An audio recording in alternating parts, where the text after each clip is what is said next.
सूत्रभाष्य कृतौ वन्दे भगवन्तौ पुनः पुनः। ईश्वरो गुरुरात्मेति मूर्तिभेदविभागिने व्योमवद्व्याप्तदेहाय दक्षिणामूर्तये नमः।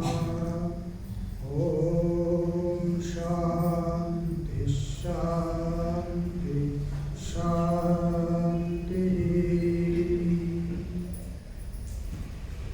सच्चिदानंद भगवान को, सद्गुरुदेव भगवान को, सत्संग महिमा को, राष्ट्रदेव पशुपतिनाथ को, वैदिक सत्य सनातन धर्म को। ओम नमः पार्वती पते हर हर हर महादेव।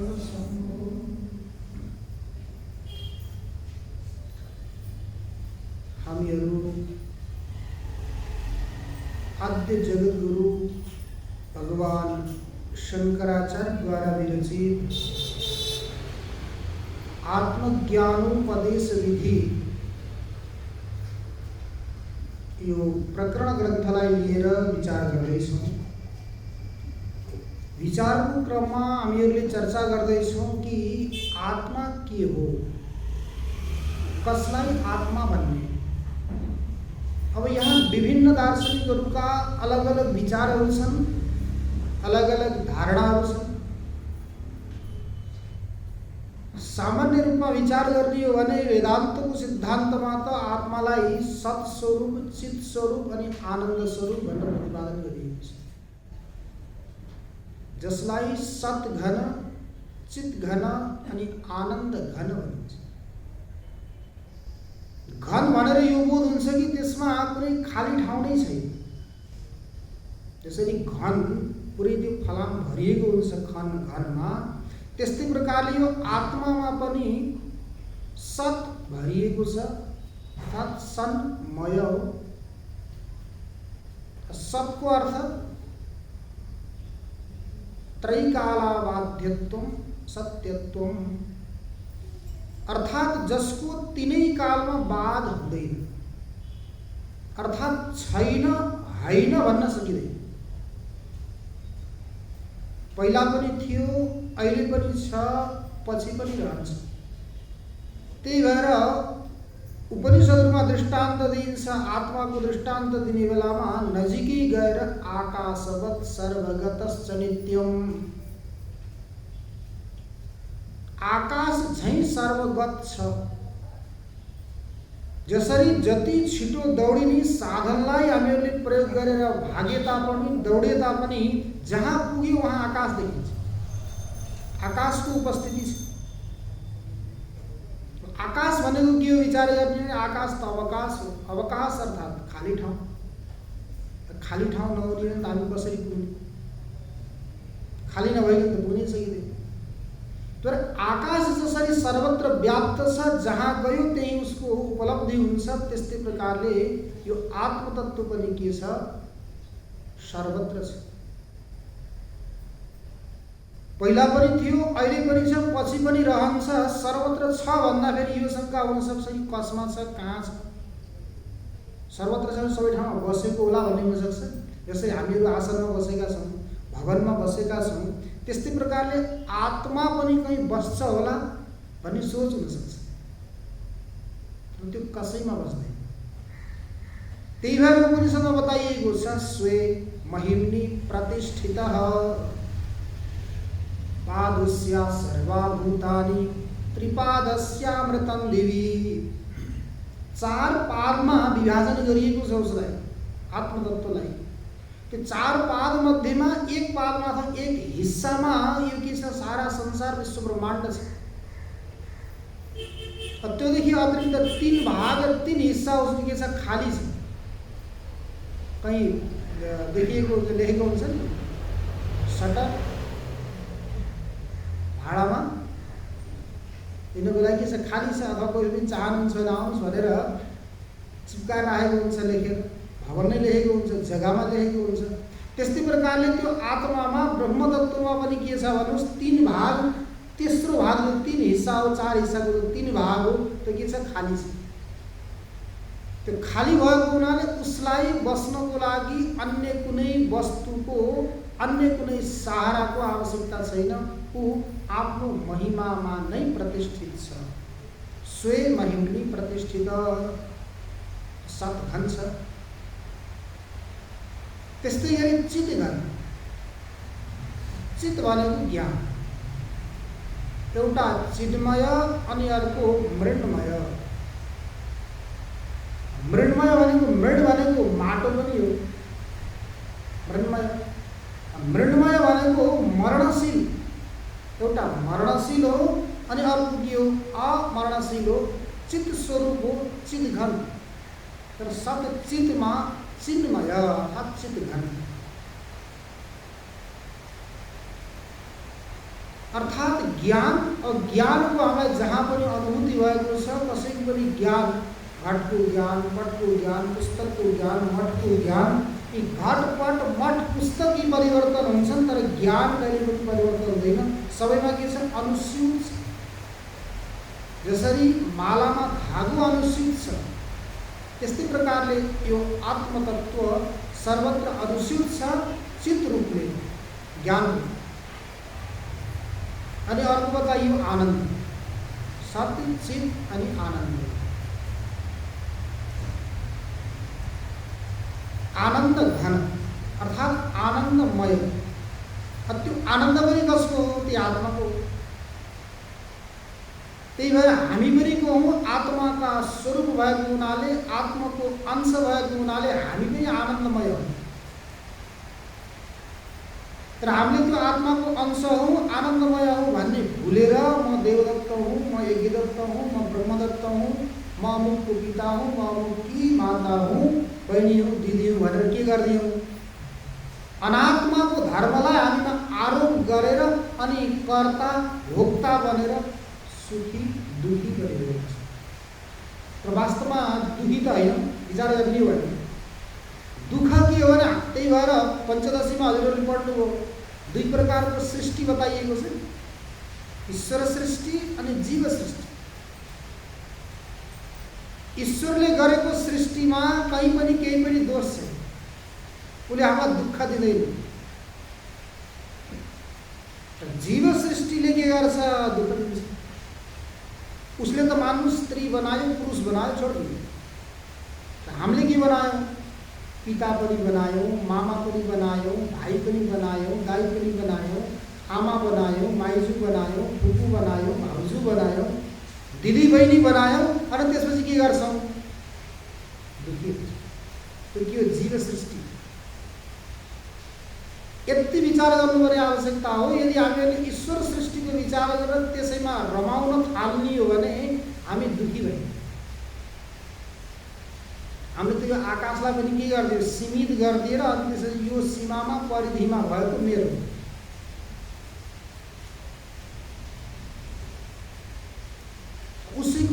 उसको सृष्टिलाई ल्याएर हामीले अलग त्यसभित्र अर्को सृष्टि गऱ्यौँ अनि त्यहाँबाट के भयो, दुखी भयो।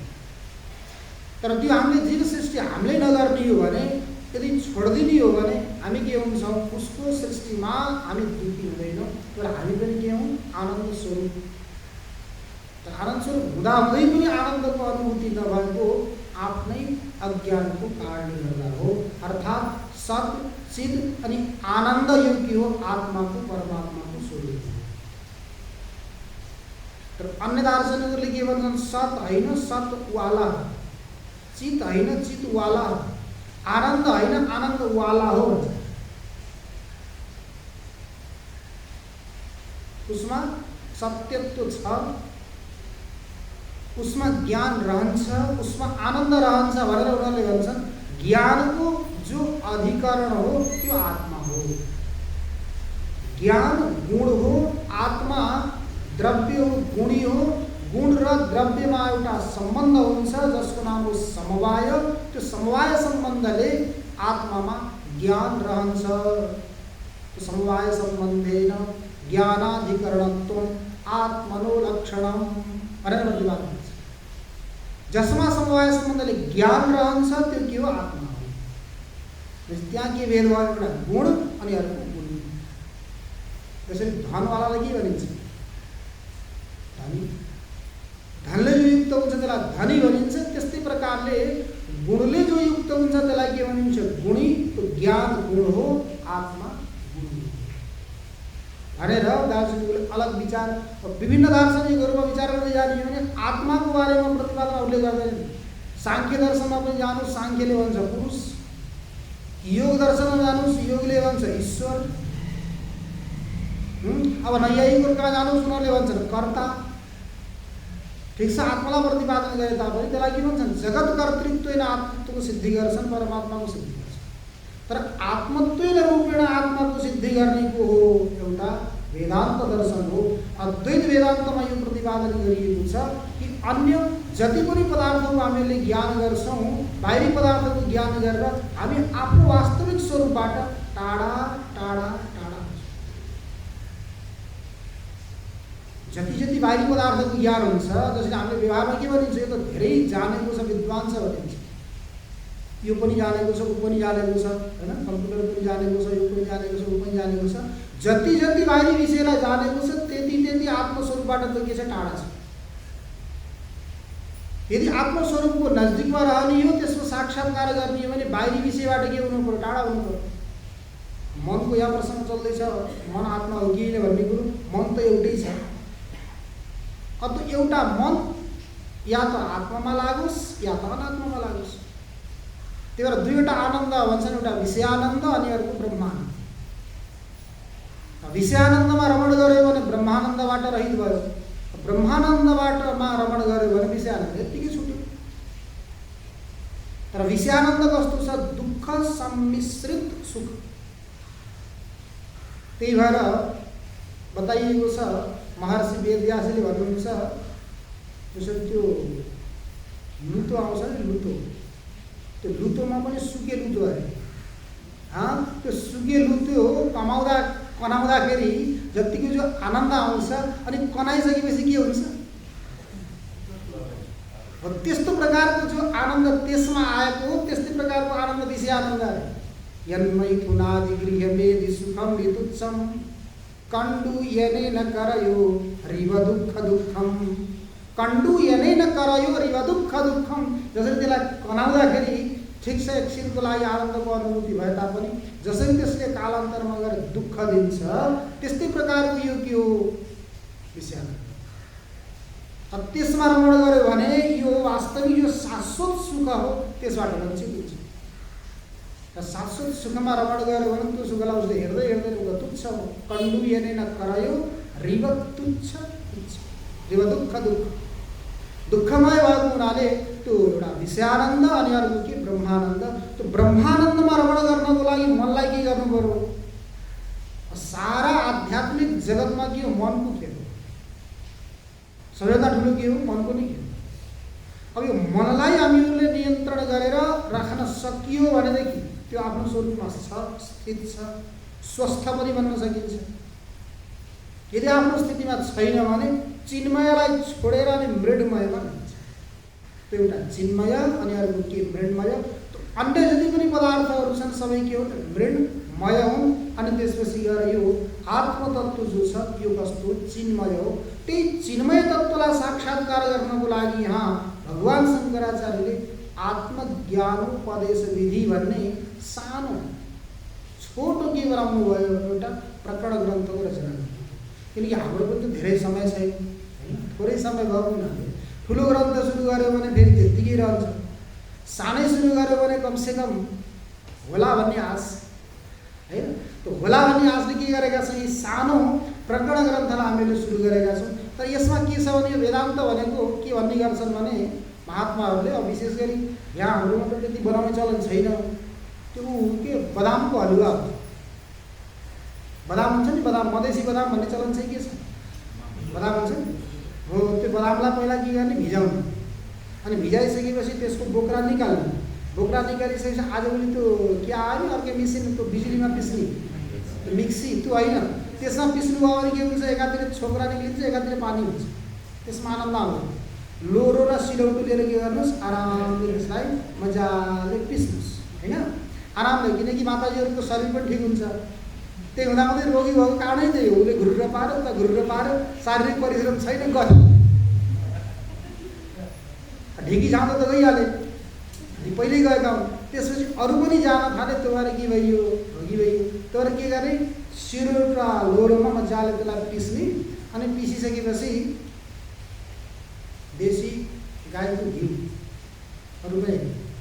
घिउ कराईमा राखेर अनि त्यसपछि आरामले घिउलाई तताइसकेपछि त्यसलाई मजाले मन्द थोरै आँचमा, धेरै आगो पनि गराउनु, धेरै आगो गराउनु डढिहाल्छ, मन्द आगो बनाएर के गर्ने, त्यसलाई बिस्तारै भुट्नु, आरामले यस्तो बनाएर यस्तो पनि तरिकाले भुट्नुहोस्, यसरी भुट्नुहोस् कि जसरी त्यो बदामको बाहिरको बोक्रा हुन्छ नि, त्यो त फालिसक्नु भएको छ, त्यसैलाई हेरेर त्यसैको रङ आओस्,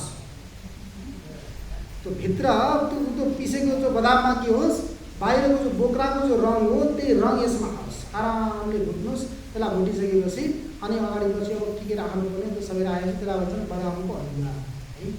अब बदामको हलुवा खानुभयो, अब खाना बसिसकेपछि खानुभयो, मिठो लाग्यो, अलिकति खाइसकेपछि के हुन्छ भने मुख अलिक मतमताउँछ,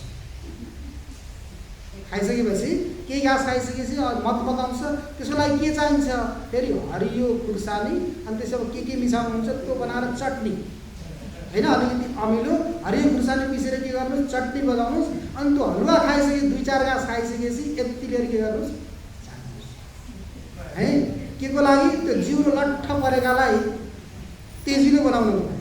त्यस्तै यो आत्मज्ञानोपदेश विधि अर्थात् यी वेदान्तका चर्चाहरू के हुन्, बदामको हलुवा के हुन्, बदामको हलुवा। यो धेरै खान सकिन्न फेरि होइन, अरू हलुवा धेरै खाएर पच्न सक्छ, तर बदामको हलुवा पच्दैन, थोरै खानु पर्यो। त्यस्तै यी पनि के हुन्, धेरै खाइयो भने अपच हुन्छ, त्यो थोरै खाने अनि खाइसकेपछि के गर्ने, जिउरो नलट्टियोस् भन्नको लागि फेरि ताजा बनाउनको लागि थोरै चटनी, त्यो चटनी बिचमा लगाउनुपर्छ। त्यही यहाँ पनि भगवान् शङ्कराचार्यले के गर्नुभयो, त्यो ग्रन्थ कस्तो छ, बदामको हलुवा जस्तो एकदम के भन्छन् त्यसलाई आडिलो कि होइन, आडिलो खाइसकेपछि केही घन्टासम्म भोक नलाग्ने, धेरै काम गर्न पनि सकिने, त्यस्तो प्रकारको यो आत्मज्ञानोपदेश विधि भन्ने ग्रन्थ प्रारम्भ भगवान् शङ्कराचार्यले रचना गर्नुभयो। त्यही ग्रन्थको विचार गर्नको लागि हामीले प्रारम्भ गरेका छौँ। गर्दै जाँदा हिजो हामीले के चर्चा गऱ्यौँ भन्दा शरीर आत्मा होइन, सिधै भन्दा त सजिलो छ, होइन भन्न सजिलो छ, हो भन्न सजिलो छ, तर किन होइन, कसरी होइन भनेर कसैले सोध्यो, त्यसलाई सम्झाउनु पर्यो भने समस्या छ। तर हामी धेरै तर्कहरू दिएर यहाँ भगवान् शङ्कराचार्यले के गर्नुभयो, शरीर आत्मा होइन भन्ने यो कुरालाई हामीहरूको दर्शनमा प्रस्तुत गरेर शरीर आत्मा होइन भन्ने कुरो स्पष्ट गर्यो। यसमा हामीले धेरै चर्चाहरू गऱ्यौँ। शरीर दृश्य हो, दृश्य आत्मा हुन सक्दैन। यो शरीरमा अनेक प्रकारका विकारहरू छन्, षड्भाव विकार त छँदै छन्, अस्ति, जायते, वर्धते, विपरिणमते, अपक्षीयते, विनश्यति, यी 6 प्रकारका भाव विकारहरू पनि कहाँ हुन्छन्, शरीरमै हुन्छन्। शरीरमा हुने भएको हुनाले यो शरीर आत्मा हुन सक्दैन। अनि यसका सामग्रीहरूको बारेमा पनि हामीले चर्चा गऱ्यौँ। यस्ता यस्ता सामग्रीहरूबाट निर्माण भएको शरीर आत्मा बन्न सक्दैन, किनकि आत्मा त कस्तो छ, अपरिवर्तनशील। सुरुमा हामीले सत भन्यौँ, पहिला पनि थियो, अहिले पनि छ, पछि पनि छ, त्यसको स्वरूपमा कहिले पनि परिवर्तन आउँदैन। शरीर त प्रत्येक क्षण क्षणमा परिवर्तन हुने भएको हुनाले यसलाई आत्मा भन्न सकिँदैन। यो त के हो, भोगको साधन हो।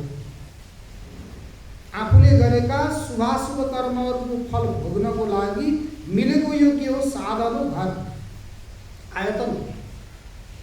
अनि ती सुख दुःखहरू पनि हामीहरूले भन्छौँ कि अमुक व्यक्तिको निमित्तले मलाई सुख भयो, अमुक व्यक्तिको निमित्तले मलाई दुःख भयो भनेर हामीले भन्ने गर्छौँ नि व्यवहारमा। त्यो उचित हो कि होइन, भन्नुहोस् त हजुरहरूले। यो व्यक्तिले मलाई दुःख दियो अनि यो व्यक्तिले मलाई सुख दियो भनेर भन्छौँ, त्यो भन्नु उचित हो कि होइन? हामीले सामान्य रूपमा हेर्दा सोच्दा त हो जस्तो लाग्छ, तर आचार्यहरूले ग्रन्थकारहरूले के भन्नुभएको छ, होइन है, त्यो भुल नगर्नु भन्नुभएको छ, त्यो भुल नगर्नु भन्नु। त्यही भएर सुखस्य दुःखस्य न कोऽपि दाता परो ददाति बुद्धिरेषा। सुख र दुःखको कोही पनि अर्को दाता छैन, कसैले पनि दिँदैन। यदि कसैले दिन्छ भनेर भनियो भने हामीहरू के हौँ? कुबुद्धि, अथवा हाम्रो बुद्धि ठिक छैन, बुद्धि नराम्रो भएको कारणले गर्दा हामीले त्यसले दुःख दियो, त्यसले सुख दियो भनेर भनेका हौँ। आफ्नै कारणले सुख हुन्छ, आफ्नै कारणले। एकपटक देवर्षि नारदजी उहाँको काम के हो? घुम्ने है, घुम्ने हो। अब कहिले उहाँ पुग्नुहुन्छ, कहिले देवलोकमा, कहिले मनुष्य लोकमा, कहिले मर्त्य लोकमा। घुम्दै घुम्दै एउटा भक्तको घरमा पुग्नुभएछ। भक्तको घरमा पुगिसकेपछि अब भक्त कस्ता थिए भने साधुहरूको, अतिथि अभ्यागतहरूको राम्रोसँग उनले सेवा गरे। जो गर्न सक्थे उनले आफ्नो तर्फबाट सेवा गरे। देवर्षि नारद पनि ब्राह्मणको रूपमा जानुभएको थियो। उनले चिनेका थिएनन् देवर्षि हुनुहुन्छ भने। भक्तले सेवा गर्नु, भक्तले सेवा गरे। सेवा गरेर कति दिनसम्म बस्नु? राम्रो सेवा गरे भने अलि दिन बस्ने, राम्रो सेवा नगरे महात्मा किसके, खाए पिए किसके, हैन? बाबाजी किसके, खाए पिए किसके? कसैका पनि हुन्न तिनीहरू। खाना दियो, खाए पिए, त्यसपछि गर्दैन। किनकि पानीको बहता भला, साधुको रमता भला भन्छ, हिँड्छ। पानी जति बग्छ त्यति राम्रो हुन्छ। साधु हिँडिरह्यो भने राम्रो हुन्छ, एकै ठाउँमा बस्यो भने समस्या हुन्छ। तर देवर्षि नारदजी पनि अब हुन त बताइएको छ, गोदोहन कालभन्दा धेरै कहीँ पनि बस्नुहुन्न थियो। त्यो जर्सी गाई होइन, लोकल देशी गाई दुनी जति समय लाग्छ त्यति बेलासम्म एउटा गृहस्थको घरमा बस्नुहुन्थ्यो, त्योभन्दा धेरै बस्नुहुन्थ्यो। किनकि बसेपछि त्यहाँ समस्या, अब छोरालाई यस्तो भयो, छोरीलाई यस्तो भयो, उसले भनेको मान्दैन, उसले भनेको मान्दैन, मैले त यो पढ भनेको उसले ऊ पढ्छु भन्छ। धेरै सुन्नु पऱ्यो नि। फेरि सुनिसकेपछि उनीहरूका ती भावहरू आफूमा पनि आउँछन् अनि तिनीहरूका भावलाई लिएर आफू पनि दुःखी बनिन्छ। त्यो हुनभन्दा त पहिल्यै खिस्के राम्रो भयो। तर देवर्षि नारदजी पुग्नुभयो भक्तको घरमा। पुगिसकेपछि उनले सेवा गरे। सेवा गरिसकेपछि देवर्षि नारदजीले भन्नुभयो, म देवर्षि हुँ, मेरो अव्याहत गति छ, मलाई कहीँ पनि कसैले पनि रोक्दैन। जहाँ इच्छा लाग्नु त्यहाँ पुग्न सक्छु। स्वर्ग, मर्त्य, पाताल सबै ठाउँमा पुग्छु। घुम्दै घुम्दै म वैकुण्ठमा भगवान्का पनि जान्छु। यदि तिमीलाई केही इच्छा छ, भगवान्लाई सोध्नु छ भने भन, मैले तिम्रो तर्फबाट भगवान्लाई निवेदन गर्छु, बिन्ती चढाउँछु। भनिसकेपछि ती भक्त के थिए भने सत्सङ्गी थिए, खूब सत्सङ्ग गर्थे। उनले भने सारा जति पनि मलाई सर्वस्व सब ठिक छ, मलाई केही पनि कमी छैन, म सत्सङ्गी हुँ, मलाई थाहा छ सुख र दुःख कसैले पनि दिनेवाला होइन, आफ्नै कर्म अनुरूप मिल्ने हो। जो मलाई मिलेको छ म यत्तिकैमा सन्तुष्ट छु, मलाई केही पनि आवश्यकता छैन। तर मेरी पत्नीको एउटा इच्छा छ, किनकि अरू सबै साधनबाट हामी सम्पन्न छौँ, सन्तान छैन। पत्नीले एउटा छोरोको इच्छा गरेकी छ। भनिसकेपछि उनले भन्छन् पत्नीको इच्छा पनि ठिकै हो, किनकि गृहस्थ भएर सन्तान नभइकन बस्नु यो पनि त नराम्रो कुरा हो। त्यसलाई शुष्क भनिन्छ, शुष्क गृहस्थ। सन्तान हुनु पर्यो। सन्तान छैन, एउटा छोरोको इच्छा पत्नीको छ। यदि हजुर भगवान कहाँ जानुहुन्छ भने मलाई सन्तान छन् कि छैनन् त्यो कुरा भगवानलाई सोध्दिनु होला। भनिसकेपछि देवर्षि नारदजी अब घुम्दै घुम्दै पुग्नुभयो वैकुण्ठमा। वैकुण्ठमा पुगेपछि सबै कुशलक्षम भयो।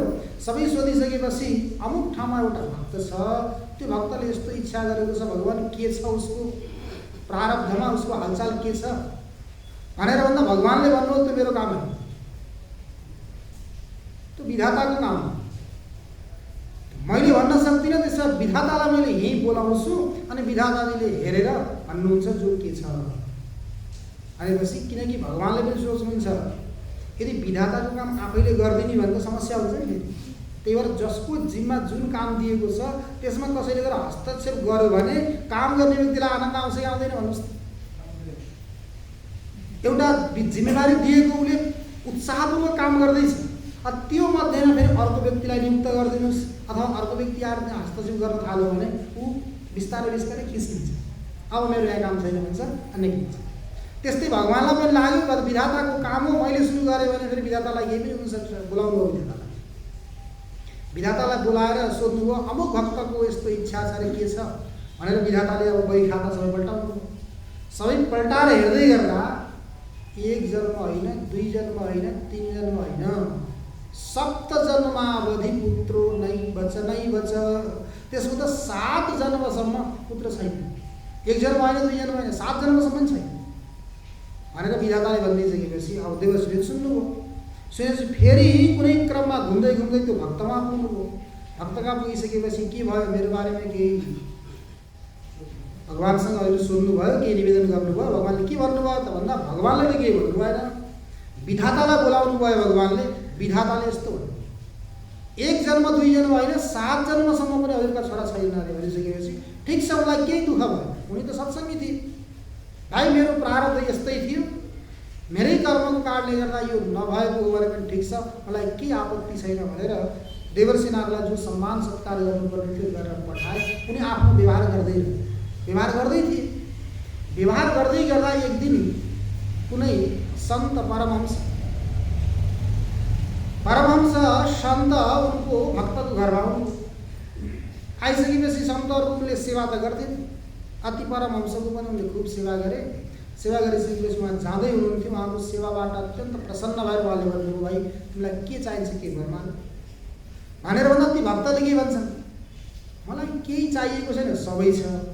जो चाहिएको छ त्यो मागेर पनि पाइँदैन, जो चाहिएको छ त्यो मागेर पनि पाइँदैन। अब मैले देवर्षि नारदजीलाई भनेको हूँ, देवर्षि नारदजी भगवान कहाँ जानुभयो, भगवानले विधातालाई बोलाउनु भयो, विधाताले मेरो प्रारब्धमा सबै खोलेर हेर्नुभयो, हेर्दाखेरि छैन भनिदिनु भयो। 7 जन्मसम्म पनि मेरा कोही सन्तान हुँदैन अरे। अब त्यो पाइँदैन, अरू सबै मसँग छँदैछ, मलाई केही पनि छैन भनिसकेपछि परमहंसले भन्नुहुन्छ, ए त्यस्तो देवर्षिसँग कुरा गरेका थियौ तिमीले? अनि देवर्षि उहाँ गएर सोधे, 7 जन्मसम्म तिमीलाई कुनै पनि सन्तान हुँदैन अरे? हुँदैन। ल ठिक छ, त्यसो भए महात्माको साथमा के हुन्छ? एउटा डन्डा हुन्छ, अनि अलि भयो भने चिम्टो हुन्छ, अनि त्यसपछि कमण्डल हुन्छ। त्यही हो साथमा हुने त। भगवान शङ्करको के थियो? महक्षर खट्टुवाङ्ग परशुरजिनम भस्म फणिन। ती भगवान शङ्करका जो साधन उपकरणहरू छन्, सम्पत्तिहरू, त्यस्तै महात्माका के हुन्? त्यो कसैलाई हिर्काइदिनु पर्यो भने चिम्टाले हिर्काइदिनु, आशीर्वाद होइन, कसैलाई डन्डाले हिर्काउ। र डन्डोको काम के हो? मौकामा टेक्नी बेलामा टेक्नी, मौका परे सेक्नी। महात्माको साथमा भएको जो डन्डा हो त्यसको काम के? टेक्नी बेलामा टेक्नी, अनि मौका पऱ्यो भने सेक्नी। त्यही भएर डन्डा राख्ने किन हो? किनकि यात्रा गर्थे महात्माहरूको, यात्रा पैदल यात्राको क्रम हुन्छ, गाडीमा त हिँड्ने कुरो भएन। यस्तो बेलामा हिँड्ने बेलामा नदी पार गर्नुपर्ने हुन्छ, अनि नदीमा कतिको पानी छ त, म तर्न सक्छु कि सक्दिनँ भनेर परीक्षण गर्नको लागि, अनि अन्य जानवरहरूले पनि आक्रमण नगरून् भनेर त्यहाँबाट बस्नको लागि यो डन्डा। अब त्यो डन्डा थियो आत्मसँग, परमहंससँग। उहाँले के भन्नु, ए ठिक छ, 7 जन्मसम्म हुँदैन ल भनेर त्यो डन्डा उठाउनु गएर पिठमा 7 पटक बजाइदिनु। ल जा, अब तपाईँ 7 जन्मको प्रतीक्षा होइन, यसै जन्ममा 7 वटा हुन्छन् जा भनेर परमहंसले भनिसकेपछि के भयो? अब क्रमशः लगालग बालक हुँदै गइसकेपछि अब देवर्षि नारदजीको त काम त्यही भ्रमण गर्ने। अनि फेरि एक दिन घुम्दै घुम्दै के गर्नुभयो? त्यही भक्तको घरमा पुग्नुभयो। पुगिसकेपछि भक्तले सम्मान गरे, सत्कार गरे, राखिसकेपछि पहिला त घरमा शान्ति थियो, अब घरमा अशान्ति छ। उता हल्ला, यता गुल्ला, उसलाई पिटेको छ, उसलाई चिमटेको छ, यसो गरेको छ, उसो गरेको छ। 7-7 वटा छन्, वर्ष पछि भयो होला होइन? अति 7-7 वटा भइसकेपछि त हल्ला मचाउनु नै भयो। हल्ला मचाइसकेपछि देवर्षि नारदले सोध्नुभयो, कोही अतिथि आएका होलान्, कोही पाहुना आएका होलान् यस घरमा, त्यसका सन्तानहरू, त्यसका छोराछोरीहरू होलान्, छोराहरू होलान् भनेर देवर्षि नारदले भन्नु, होइन कोही आएका छन् क्या तिम्रो घरमा, कसका हुन् यिनीहरू भनेर भन्दा भक्तले भन्छन्, भगवानका कृपाले आफ्नै हुन्। अब देवर्षि नारदजीलाई के भयो होला भन्नुहोस् त? होइन, म भगवानका पनि गएर सोधेँ, विधाताले हेर्न पनि हेर्नुभएको, हेरेर पनि भन्नुभयो यसको सन्तान छैनन् भन्ने, अनि यी कहाँबाट प्राप्त भयो त? भगवानले मलाई यी भक्तको अगाडि मेरो बेइज्जत गर्नको लागि यसो गर्नुभएको के हो भनेर सोध्दै गर्दा के भयो त भन्दा हजुर गइसकेपछि एउटा परमहंस आउनुभयो। आइसकेपछि उहाँको आशीर्वादबाट योहरू प्राप्त भयो भनेपछि देवर्षि नारदलाई त्यहाँ बस्नु मनै लाग्यो। त्यहाँबाट तुरुन्त वैकुण्ठतिर दौडिनु भयो देवर्षि नारद। के हो त यस्तो चाल भनेर सिधै वैकुण्ठ जाँदै हुनुहुन्थ्यो। उहाँ पुग्नुभन्दा पहिले भगवानको अन्तर्यामी त्रिकालदर्शी भगवानलाई सबै थाहा थियो। अब देवर्षि आयो भने केही सुनाउँछ, सुन्न पर्छ, सुन्नभन्दा बरु यहाँबाट भागे भइहाल्छ भनेर भगवान् पनि के गर्नुभयो, गरुडलाई लिएर ठिकै गरुडमा चढेर कहीँ जाँदै हुनुहुन्छ। जाँदै गर्दा देवर्षि पुग्नुभयो। अनि देवर्षिले सोच्नुभयो भगवान् कहाँ भाग्दै हुनुहुन्छ, पक्नुहोस् हजुरसँग कुरा गर्दैछ। होइन होइन, मलाई अत्यन्त जरुरी छ, नगई नहुने यस्तो कार्यक्रम आएको छ, म नगई नहुने छ, म बस्न सक्दिनँ, म त हिँड्ने।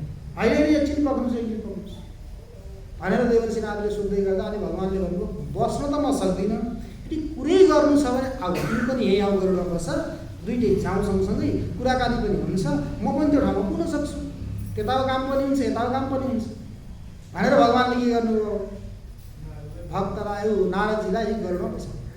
गरुडमा बसाइसकेपछि दुईजना हिँड्दै हिँड्दै जानुभयो। कहाँ जाँदै हुनुहुन्छ त, कस्तो के कार्यक्रम छ भनेको त्यो बेलामा पनि यो त सानो पानी परेको छ। त्यो बेलामा यति ठुलो पानी परेको रहेछ, यति ठुलो पानी 6-7 दिन भयो मुसलधार पानी परेको छ, कहीँ ओह्रालो भन्ने छैन, सबै ठाउँ भिजेको, भयङ्कर त्यो भिजेको ठाउँमा अनि गरुडमा लिएर जानुभयो। एउटा जङ्गलमा जानु, जङ्गलमा एउटा सानो कुटी रहेछ घाँसले बनाएको, जसलाई घोष भन्छ, गङ्गायाम घोष भनेर आउँछ। त्यो घोष भनेको पर्णकुटी, घाँसले बनाएको कुटी। त्यो कुटी थियो जङ्गलमा, त्यो कुटीमा पुग्नुभयो। पुगिसकेपछि त्यहाँ एकजना कोही सन्त हुनुहुँदो रहेछ। अब यहाँबाट भिज्दै भिज्दै गरुडमा चढेर भगवान् पनि भिज्नु भएको छ, देवर्षि नारद पनि भिज्नु भएको छ। त्यहाँ पुग्दा पुग्दै दुईटैको भगवान्को स्वरूप पनि बदलियो, देवर्षिको पनि बदलियो, दुईटै ब्राह्मणको रूप धारण गरेर दुईजना त्यहाँ पुग्नु। पुगिसकेपछि यस्तो भिजेको देखेर ती परमहंसले सन्तले के गरे, भित्र बोलाएपछि भिजेका कपडालाई खोलेर राख्न दिए अनि पुछेर अर्को कपडा लगाउन दिएर जस्तो व्यवस्था थियो व्यवस्था अनुसार त्यहाँ राखिसकेपछि हजुर हाम्रो अतिथि हुनुहुन्छ हजुरहरू, अब मैले के सेवा गर्न सक्छु, के गरौँ त भनेर ती साधुले सोध्दै गर्दा भगवान्ले के भन्नुभयो, यदि तिमीले सेवा गर्न चाहन्छौ भने पानी पनि परेको छ, जाडो पनि भएको छ, तातो दुध खाऊ। के भन्नुभयो, भगवान्ले ब्राह्मणको धारण गरेको भगवान्ले पानी पनि परेको छ है, जाडो पनि भएको छ, यदि खुवाउनै चाहन्छौ कि सेवा गर्न चाहन्छौ भने तातो दुध खाऊ तर चिसो हुनुहुन्न, तातो हुनुपर्छ। त्यहाँ स्थिति यस्तो थियो, न त्यहाँ दाउरा छन् न के छन्, पुरै भिजेको छ, बेहाल छ। बिहार भएको स्थितिमा यसो भनिसकेपछि अनि ती परमहंस त्यहाँबाट उठेर गए जहाँ चुलो थियो, आगो बाल्ने गरेका थिए, भिजेको बिहाल थियो। गएर के गरेछन् भने ती फाटेका कपडाहरू हुन्छन्, ती फाटेका कपडालाई जम्मा गरेर अनि त्यसपछि ती कपडामाथि घिउ राखे। अनि घिउ राखे पहिला त कपडा आफ्नो खुट्टामा बेरेदिनु, बाल्नु पऱ्यो, आगो कपडा खुट्टामा बेरेर त्यसमा चाहिँ घिउ राखे, घिउले भिजाएर अनि आगो बाले। त्यही आगोमाथि उनले के गर्दैछन्, दुध तताउँदै कपडा जलेपछि खुट्टा जल्न थाल्यो। खुट्टा जलिसकेपछि त्यो कोही मांस पोले जस्तो डढाए जस्तो त्यो गन्ध आयो। गन्ध आएपछि देवर्षि नारदलाई त्यहाँ सहन भएन, असह्य भइसकेपछि हेर्न जानुभयो कहाँ के हुँदैछ भनेर गएर हेरेको यसरी उसले जलाउँदैछ। त्यो जलाएको दृश्य हेर्दै यताबाट भगवान्ले पनि भन्न थाहा छँदै थियो। अनि देवर्षि नारदजीले होइन तिमीले के गर्दैछौ, सबैभन्दा प्यारो हुन्छ भने व्यक्तिलाई आफ्नो शरीर हुन्छ, त्यो शरीरको पनि तिमीले मतलब नगरिकन यसरी जलाएर तिमीले दुध तताउँछौ, के हो तिम्रो यो स्वभाव भनेर भन्दा ती परमहंसले के भन्छन्, ती परमहंस सन्यासीले भन्दैछन्, अरे त्रिलोकीका नाथ त्रिलोकपति मेरो कुटियामा आएर दुध माग्नुहुन्छ भने मैले उहाँलाई दुध दिन सकिनँ भने मेरो यो जन्म लिएको यो शरीरको के सार्थकता। त्रिलोकको पतिलाई के कमी थियो र, केही कमी नभएको व्यक्ति पनि आएर मेरोमा आएर उहाँले भिक्षा माग्नु भएको छ भने मैले दिन सकिनँ भने मेरो जन्म व्यर्थ हुन्छ भनेर मैले यो काम गर्दैछु भन्दा त्यो बेला टक्क भगवान् पुगिसके देवर्षिलाई भन्नुहुन्छ, देवर्षि यसैले हो ती 7वटा दिएको, त्यो 7वटा दिएको थियो नि, त्यो 7वटा दिएको यसैले हो। यस्ता व्यक्तिले इच्छा गरेर यदि होस् भनिदियो भने कि मैले नदिने, तिमीले पनि दिएको भए होस् भनिदिएको भए हुने थियो, तिमीले सोध्न आयो बेला हुन्छ कि हुँदैन, छ कि छैन, त्यसलाई भित्र विश्वासै भएन। आफ्नो साधनाको आफ्नो बलको तिमीलाई विश्वास नभएर तिमी के गर्यौ, मलाई सोध्न आयो। यदि तिमीले पनि भनिदिएको भए एउटा दुईटा हुन्थ्यो भने 7वटै नभए पनि होइन, एउटा बेटा हुन्थ्यो होला, तिमीले भनेनौ तर उसले के गर्यो विश्वासपूर्वक भनेको यही व्यक्तिले हो ती 7वटा दिएको, अब तिमीलाई उत्तर मिल्यो। के सोध्न आएका थियौ तिमी?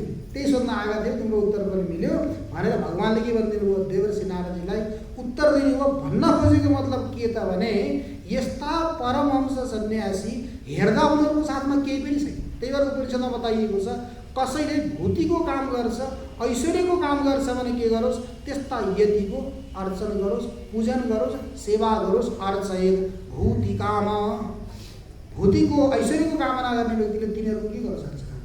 अब त्यो जङ्गलमा गएर बसेका छन् केही छैन जस्तो, तर उनले दिने चाह्यो भने केही पनि दिन सक्छ। यस्ता प्रकारका के हुन्छन् परमहंस, अर्थात् इन्द्रियलाई शरीरमा पनि अभिमान नगरिकन यिनीहरू केही होइनन् भन्ने ठानेर जसले त्यो परमात्माको बारेमा चिन्तन गरेको हुन्छ त्यसले जो चाह्यो त्यो चिज दिन सक्छ।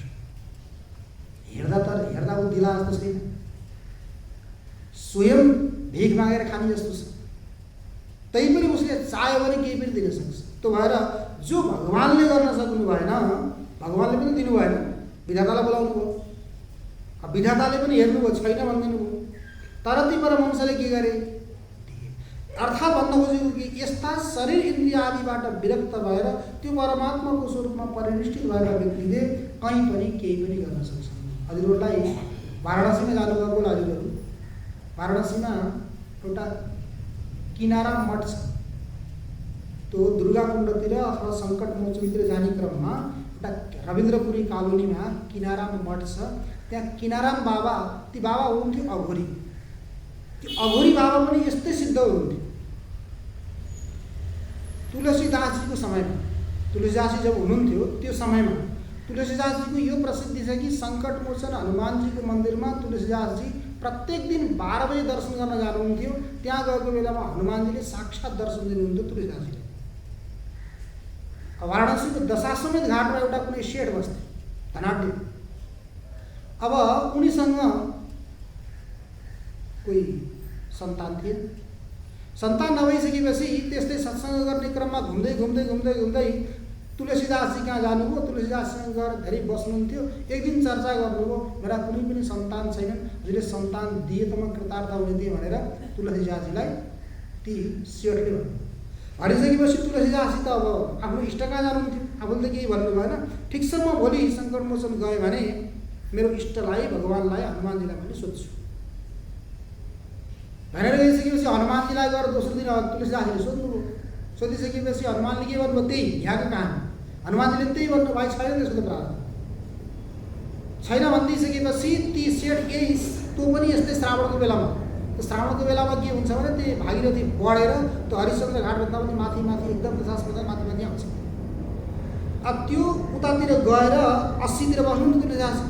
त्यो 80मा गएर आउँदै थिए। आउँदै गर्दा त्यो किनाराम बाबा हरिश्चन्द्र घाटमा, किनकि अघोरीको के हुन्छ भने उसले सबैलाई जितेका हुन्छ। उसलाई खाने के नखाने के भन्ने केही पनि हुँदैन, जो भेट्टाउँछ खान्छ, आफ्नै मलमूत्र पनि उनीहरूले खान्छ। अब त्यो किनाराम बाबाले के गर्दै हुनुहुन्न रहेछ भने हरिश्चन्द्र घाटमा बसेर उताबाट बाढीले बगाएर ल्याएको लास रहेछ, त्यही लास एउटा हातले समातेर अर्को हातले लुस्दै खाँदै गर्नुहुन्छ। अब त्यो दृश्य देखिसकेपछि सेठलाई लाग्यो, ओहो यी किनाराम बाबा यहाँ बसेका रहेछन्, यिनले देख्यो भने केही पनि भन्न सक्छन्, गाली पनि गर्न सक्छन्। तर यिनले थाहा नपाउँ लुकी लुकी जान पऱ्यो भने यसो गल्लीतिरबाट लुकेर जाँदै थिए। जाँदै गर्दा किनाराम बाबा, ए कहाँ जाने इधर भनेर किनाराम बाबाले के गर्दैन, उता हेर्नुभएको छ भागीरथीतिर। तर यिनी यताबाट लुकेर जाँदैछन् पिठतिरबाट। उहाँले बोलाउनु, बोलाएपछि बिचरा डराउँदै आयो। अच्छा तुलसी के पास गया था बेटा मांगने के लिए, हाँ तुलसी के पास, तुलसीदास को साथ में गएको थिइस् त छोरो माग्न। कहाँबाट थाहा पाएन, दिएनन् त्यसले, कहाँ दिन्थ्यो तिमीले भनेर त्यही त्यो खाँदै गरेको त्यो लास, त्यो लासबाट निकालेर 2टा मासुका टुक्रा उता नहेरिकन फाल्दिनुपर्छ। ले पत्नी खिलाएको भनेर त्यताका ती मासुका टुक्रा, यहाँबाट मासुका टुक्रा फाल्नु, 2टा स्याउ भएछ। उनको हातमा पुग्दा के भयो, स्याउ। स्याउ भइसकेपछि ल्याएर खुवाउनु, अनि त्यसै छोरा हुन्छ भनेर उहाँले पठाइदिनु भयो। पठाइदिइसकेपछि घरमा ल्याएर गएर दिए। उनले दिइसकेपछि खाइसकेपछि पत्नीले खाइसकेपछि अब कालान्तरमा छोरा आउनुभयो। भइसकेपछि अब 2-4 वर्ष 5 वर्षका भइसकेपछि तुलसीदासजीका आउँथे सेठ। त्यस्तो भइसकेपछि तुलसीदासजीको आउने जाने क्रम थियो। आउने जाने गर्दै गर्दा अब एक दिन छोराहरूलाई लिएर आए डोराउँदै तुलसीदासजीको सेठले छोराहरू डोराउँदै लिएर आइसकेपछि नि पस्का हुन् कहाँबाट लिएर आयो भन्दा हजुरको आशीर्वाद हजुरकै हुन् भन्दा मान्छे कहाँबाट कसरी प्राप्त भयो त भन्दा सारा यिनले घटना बताइसकेपछि अनि यिनी पनि त्यस्तै देवर्षि नारदजी जस्तै तुलसीदासजी पनि कहाँ जानुभयो हनुमानजी गएर प्रत्येक दिन जानुहुन्थ्यो। गएर पनि होइन के भयो हजुरले त भन्नुभएको थियो त्यसका छैन मन्त्र उसले त यसरी ढुइटा ल्याएर आएको छ किन रामले दिए भनिसकेपछि अनि हनुमानजीले भन्नु भाइ तेरोमा पनि यतिको योग्यता थियो तैँले पनि भनेको भए हुने थिए तर तैँले भनिनस् त्यो कारणले गर्दा भएनन् नभएको कुरा होइन। यदि यस्तै सन्तको कृपा भयो भने व्यक्तिको जो प्रारब्ध हो त्यो प्रारब्धभन्दा पनि माथि जितेर उनीहरूले के गर्न सक्छन् त्यो स्वरूपलाई जो अर्थ उनीहरूले चाहेका हुन् त्यो अर्थलाई उनीहरूले प्राप्त गर्न सक्छन् भन्ने धेरै यस्ता प्रसङ्गहरू आउँछन्। अर्थात् भन्न खोजेको के जसले शरीर इन्द्रिय मन बुद्धि इत्यादि आत्मा होइनन् योदेखि अतिरिक्त कुनै आत्मा छ भनेर आफ्नो शरीरको पनि मतलब नगरिकन जो परमात्माको स्वरूपमा परिनिष्ठित भएर चिन्तन गरेका छन् उनले केही पनि दिन सक्छ। उनले दिन नसक्ने भनेको केही पनि कुरा छैन। अब हजुरहरूलाई कतिको ज्ञान छ सुन्नुभएको चाहिँ छैन। अब अहिले हामीहरूले जुन गुरु महाराजबाट दीक्षा लियौँ सन्यासको दीक्षा लियौँ अनन्त श्री विभूषण पूज्य स्वामी सत्यप्रकाशानन्द सरस्वती महाराज उहाँका यही जीवनमा यति यस्ता घटनाहरू छन्। उहाँले कति दिनुभयो कति यस्ता उहाँले भन्नुहुन्छ इसके बाप को भी मैंने दिया था इसको भी मैंने दिया। अब उहाँलाई यस्तो थाहा छ कि नेपालभरि कुन जङ्गलमा कुन जङ्गलको बारीको काल्लोमा खेतको काल्लोमा के औषधि छ भन्ने उहाँलाई थाहा छ। उहाँको यदि दया त्यस्तो दृष्टि भयो भने उहाँबाट भनेर फोनमै भन्नुहुन्छ अमुक ठाउँमा त्यो औषधि छ त्यो यसो गरेर मिलाएर खा हुन्छ भन्नुहुन्छ। तर त्यही औषधि अर्काले दियो भने हुन्न। साथमा बस्ने व्यक्तिले धेरैले त्यसो प्रयास गरे उनीहरूले कुट्छन् औषधि दिने औषधि भनौँ ल्याएर उनीहरूले कुटेर मिलाएर तयार पारिदिन्छन् अनि महाराजले दिनुहुन्छ हुन्छ। उनीहरूले कुटेर सबै गरेर दिएर फेरि अर्कालाई दिए भने हुन्छ। यस्तो प्रकारका कति गृहस्थहरूको पनि सन्तान नभएका गृहस्थहरू सन्तानले युक्त भएका छन्। देशमा मात्रै होइन विदेशमा पनि सराटमा भएका छन्। त्यस्तो प्रकारको योग्यता कहाँ हुन्छ सन्तहरूमा हुन्छ। उहाँहरूको के हो निस्त्रै गुण्डे पथि विचरता को विधि को निषेध। यो सत्वगुण रजोगुण तमोगुण अर्थात् मायाको अधीनमा रहेका व्यक्तिहरूलाई पो यसरी गर्ने उसरी गर्ने भन्ने नियम हो। जो यो 3 गुणबाट माथि भएर हिँडिरहेका छन् उनीहरूलाई कुनै विधि पनि छैन निषेध पनि छैन उनले केही पनि गर्न सक्छन्। त्यो कहिले सम्भव हुन सक्छ जहिले यी शरीर इन्द्रिय मन बुद्धिबाट उठेर आत्मतत्त्वको साक्षात्कार गरियो भने अनि बल्ल त्यो सम्भव हुन सक्छ। त्यही होस् भन्नको लागि यहाँ आत्मज्ञान उपदेश दिइयो। त्यो शरीर आत्मा होइन भनेर छोडिसकेपछि अर्को के गर्यो चक्षु अर्थात् इन्द्रियहरू पनि आत्मा होइन। चक्षुरपि आत्मा न भवति रूपग्रहण साधनत्वात् प्रदीपवत्। चक्षु पनि आत्मा हुन सक्दैन। मैले पहिले भनिसकेको छु यो बदामको हलुवा हो होइन। त बदामको हलुवा फेरि धेरै खाँदाखेरि लट्ठीलाई जिरो होइन बिचमा मैले चटनी पनि दिँदैछु बुझ्नुभएको होला कुरो होइन। अमिलो पिरो टक्क टक्क चाहियो चटनी अचार चटनी। तो चक्षुरपि आत्मा नभवति रूपग्रहण साधनत्वात् प्रदीपवत्। चक्षु पनि आत्मा हुन सक्दैन किनकि त्यो रूपग्रहणको के हो साधन। जसरी प्रदीपले वस्तुलाई ग्रहण गर्नको लागि सहयोग गर्छ त्यस्तै प्रकारले चक्षुले नै गर्ने भएको हुनाले त्यो आत्मा हुन सक्दैन भनेर इन्द्रिय चक्षुको बारेमा पनि हिजो हामीले चर्चा गरे। चक्षुले उपलक्षित सारा इन्द्रियहरू अन्य करणहरू जति पनि छन् ती सबै पनि आत्मा होइनन् भनेर बाहिरी करणहरूको निषेध गरिसकेपछि अब मनोपि आत्मा नभवति। अब मनलाई आत्मा मान्नेवादी आयो। ठिक छ अरू शरीर आत्मा हुन सक्दैन इन्द्रिय आत्मा हुन सक्दैन भने मनलाई आत्मा मानौ। मन त नित्य मान्छन् कतिपयले यो हामीले चर्चा पनि गऱ्यौँ। जो सूक्ष्म हुन्छ त्यो व्यापक हुन्छ।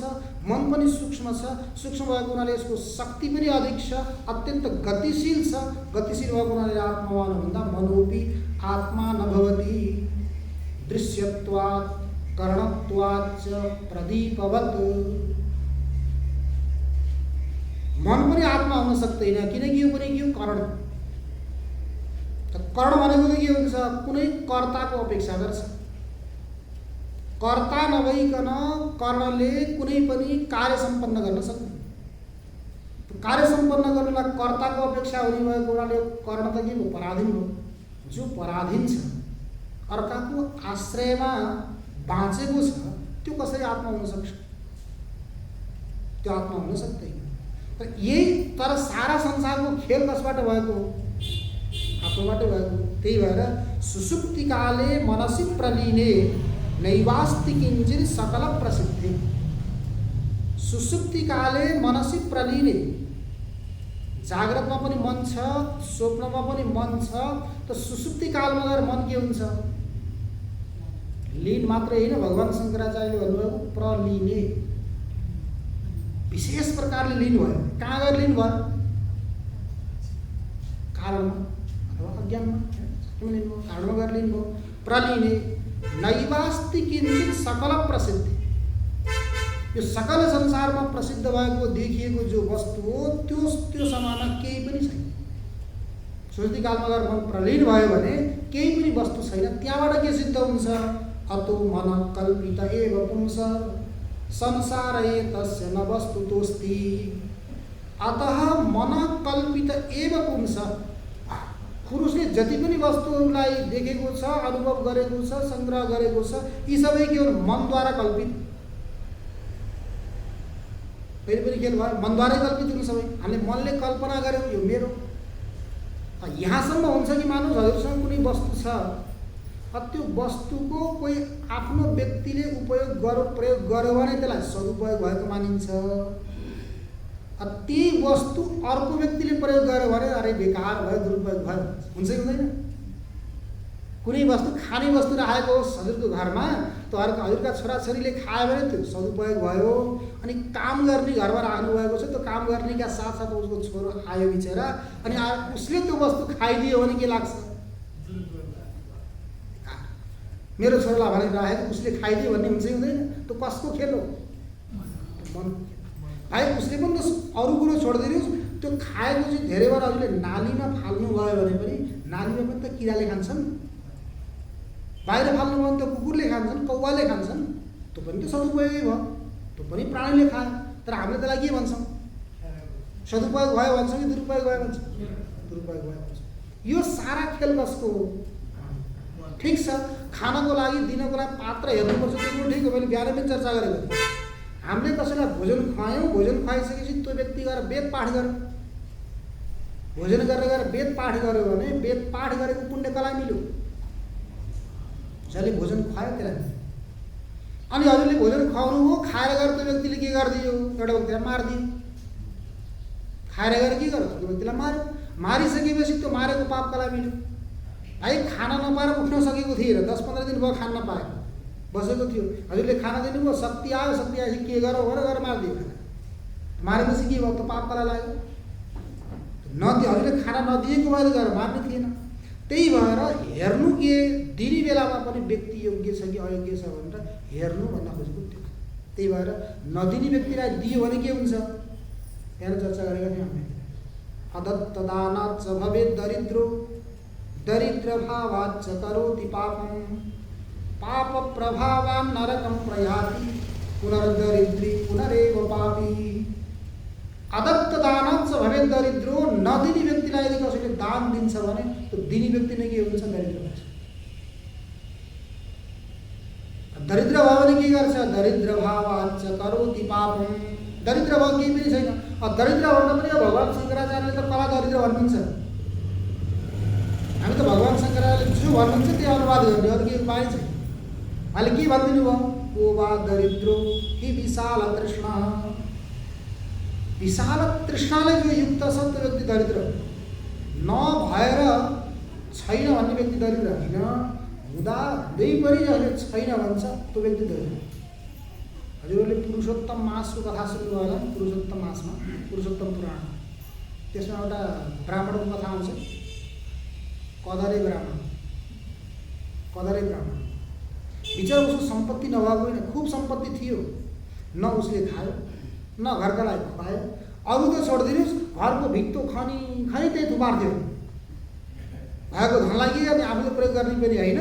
अनि भित्र किनकि त्यो समयमा बैङ्क थिएन नि त, बैङ्कमा लगेर जम्मा गरोस् थिएन, विदेशमा लगेर जम्मा गरोस् त्यो पनि सुविधा थिएन। अनि के गरोस् त, घरको भित्तो खनेर गाड्ने अथवा कहीँ जमिन खनेर गाड्ने, त्यही प्रकारले पनि त्यो गाग्रीमा भर्ने, घैँटोमा भर्ने, अनि त्यसपछि यहाँ जमिन खनेर भूमि खनेर गाड्ने। त्यही भएर अहिले खन्दै गर्दा भेटिन्छ, यो भेटियो भेटियो भन्छन् त, के पूर्वजहरूले राखेको सम्पत्ति हो, जसको प्राणमा छ त्यसलाई भेटिन्छ। त्यस्तै गरी बिचरा त्यो कदरे ब्राह्मणले के गर्थ्यो, आफूले पनि प्रयोग गरेन, अरूलाई पनि घरका परिवारलाई पनि प्रयोग गर्न दिएन। तर अन्तिममा गएर त्यस्तो स्थितिको फेरि बाँदर बनेर जन्मियो। बाँदर बनिसकेपछि यस्तो रुखमा गएर बस्यो, फलै फलले भरिएको थियो, रोग कुष्ठरोग भयो त्यसको शरीरमा। त्यो कुष्ठरोगले ग्रस्त भएको हुनाले यस्तो पीडित थियो कि टिपेर फल पनि खान सकेन। अनि त्यसपछि गएर त्यत्तिकै यताउता अरू बाँदर छ भनेपछि अरूले गएर नि खाएन, डरायो, उसले पनि खान सकेन। त्यो कष्टमय जीवन उसले कति जन्म बितायो। त्यस्तै प्रकारले यहाँ पनि के हुन्छ, दरिद्र भावाच्च करोति पापम। नदिने व्यक्तिलाई दियो भने दरिद्र हुन्छ, अनि दरिद्र भयो भने पाप गर्छ। पाप प्रभाव नरकम प्रयाति। पापको प्रभावले फेरि कहाँ जान्छ, नरकमा जान्छ। नरकमा गयो भने फेरि आउनु त यहीँ पऱ्यो। नरकमा गएर पनि दुःख भोगिसकेपछि, पापको फल दुःख भोगेपछि फेरि आउनु त्यही मर्दै लोकमा हो। अनि यहाँ फेरि के हुन्छ, दरिद्री पुनर्दरिद्री पुनरेव पापी। फेरि दरिद्र भयो, फेरि पापी भयो, फेरि दरिद्र भयो, फेरि पापी भयो। यो क्रम उसको भइरहन्छ। त्यो भएर के गर्ने, दान दिने बेलामा पनि सोचेर सम्झेर दिने। छ भनेर झाँकै दिन पनि भएन, फेरि कसैलाई नदिन पनि भएन, परिस्थिति हेरेर दिनु पऱ्यो।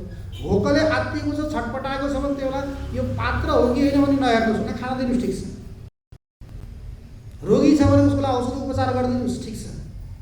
नाङ्गो छ, गर्मीले जाडोले सताएको छ उसलाई भने त्यसलाई कपडा दिनुहोस्। त्यो कपडाको अधिकारी हो, त्यो औषधिको अधिकारी हो, त्यो अन्नको अधिकारी हो। त्यो हेरेर के गर्नु पऱ्यो, अन्न दिनु पऱ्यो। त्यही भएर हाम्रो व्यक्तिले, सम्बन्धित व्यक्तिले खायो भने सदुपयोग, अनि अर्कोले खाइदियो भने बेकार गयो भनेर भन्छ। के भन्छन् अरे, न बाछीको मुख होइन, न गाईको थुन, होइन, न गाईको थुन न बाछीको मुख भएन। गाईको थुनमा पनि रहेन, अनि त्यसपछि गएर बाल्टीमा धुँदा धुँदै पल्ट्यो अथवा केही भयो, भइसकेपछि बाछीको मुखमा पनि गएन, गाईको थुनमा पनि रहेन, न यताको न उताको।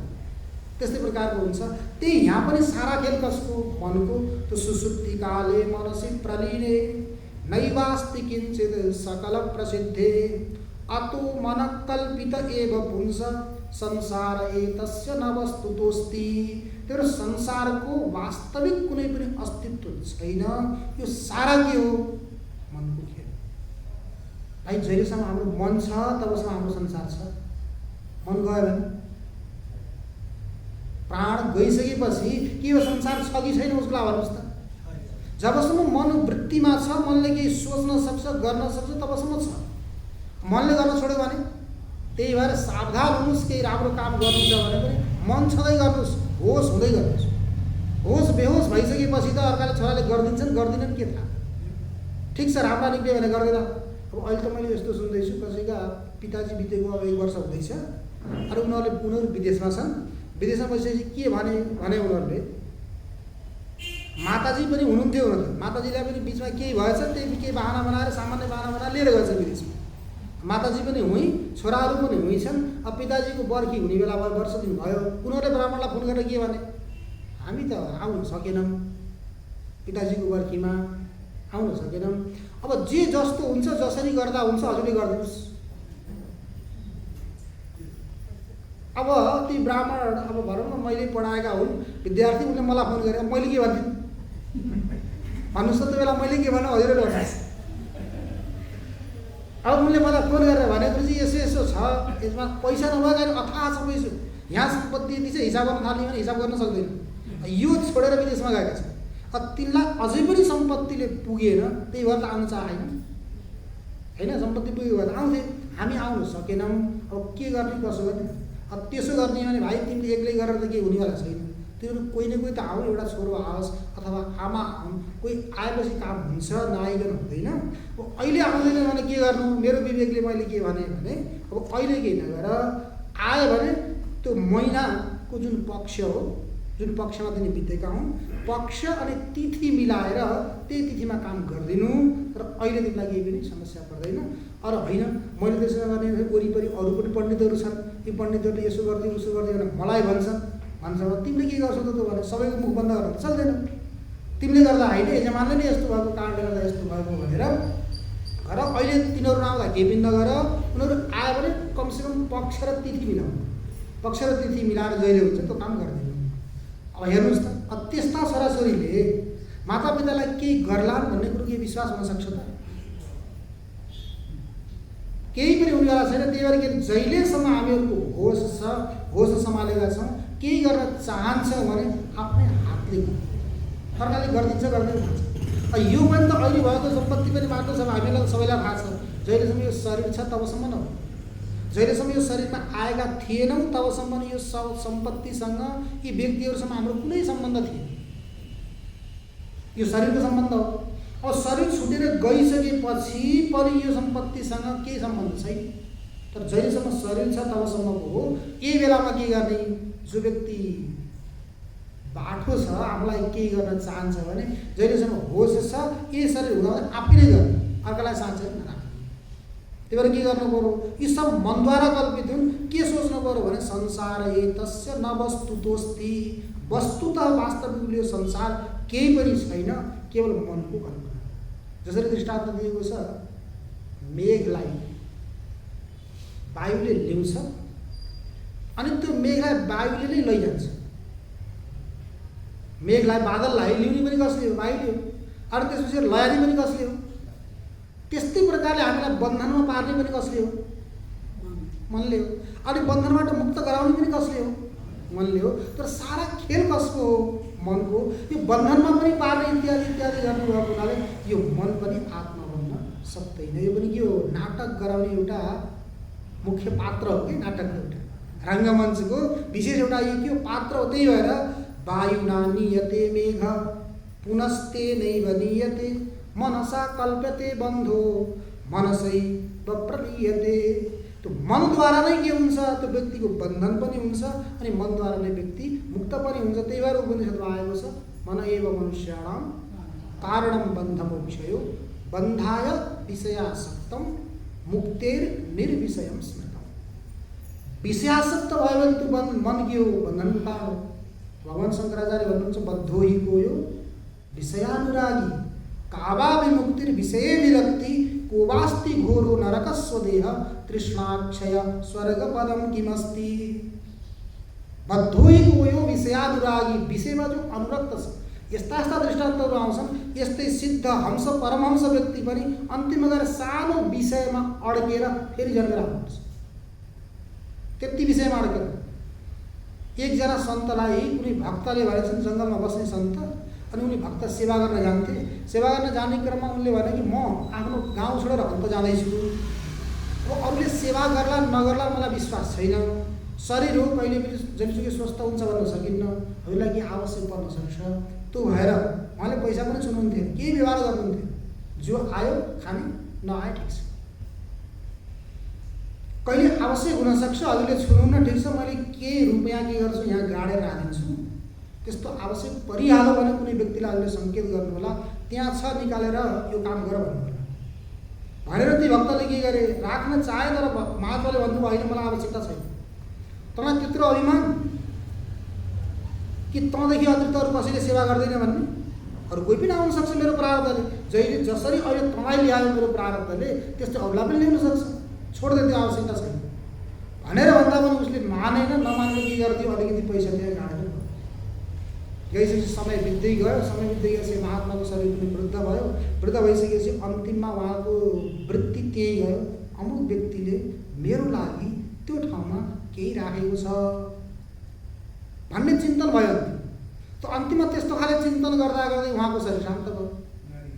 अब शरीर शान्त भइसकेपछि उहाँ जानुभयो। उहाँको जब पनि शिष्यहरू थिए, उनीहरूले सारा क्रियाकर्महरू जो जो गर्नु थिए गरिदिइसकेपछि के हुन थाल्यो केही समयपछि भने त्यो आश्रममा रातिमा खडाउ लगाएर हिँडे चाहिँ टक टक टक टक आवाज आउँछ।